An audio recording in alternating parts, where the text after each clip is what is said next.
New at $4 billion of tax dollars spent in a matter of days, not on essentials though, but on extras like wine, fancy gym equipment, pianos, and guitars. It's a spending spree that happens at the end of every fiscal year with your tax dollars. Channel 9's Justin Gray live in Washington now at 4 o'clock, where he dug through thousands of federal contracts to see where all this money's going. Justin? These are things that federal agencies might want, but the question is, do they need them? We dug through those records and found whether it was Homeland Security, the State Department, the Pentagon, thousands of dollars, in fact, millions of dollars spent on pricey gym equipment in just the last few days of the fiscal year. 10 seconds. It's one of the country's hottest fitness trends, and the U.S. government is getting in on the act, buying millions of dollars in CrossFit equipment in September. The State Department even specifying in a contract that it doesn't want just any brand of jump ropes, but needs the ropes endorsed by CrossFit star Rich Froning. We dug through thousands of federal contracts for September, the last month of the fiscal year, and found the U.S. government went on a gym buying spree, spending more than $6.2 million on gym equipment in just 1 month.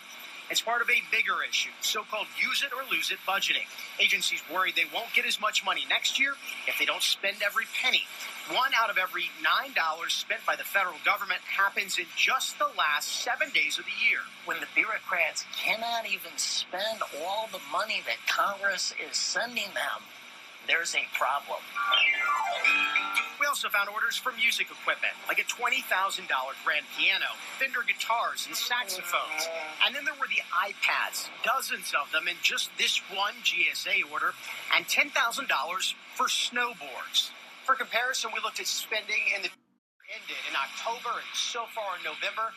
Just 2 contracts for gym equipment for a total of $20,000 compared to $6.2 million the month before. The good government group OpenTheBooks.com has been tracking the spending, too. They placed this ad in USA Today and the Wall Street Journal, listing more than 100 examples of wasteful federal spending. Last year, they found thousands of dollars in end-of-the-year spending on fidget spinners and liquor and wine. And we identified in the last fiscal year that $50 billion worth of contractual spending went out the door in the last 7 days of the fiscal year. So what can be done? Senator Rand Paul has introduced a bill that would award bonuses to federal employees who cut budgets. But we first reported on that legislation 2 years ago, and so far, it's gone nowhere. Of course, some federal agencies like the Pentagon, they do need gym equipment, but the question is, do they need that much of it in that short a period of time? We asked officials at the Pentagon that question. They referred us to the different branches of the service. So we asked the Army, who is by far the biggest spender here, what they had to say about all these purchases. We're still waiting on that answer. Reporting live in Washington, Justin Gray, Channel 9 Eyewitness News.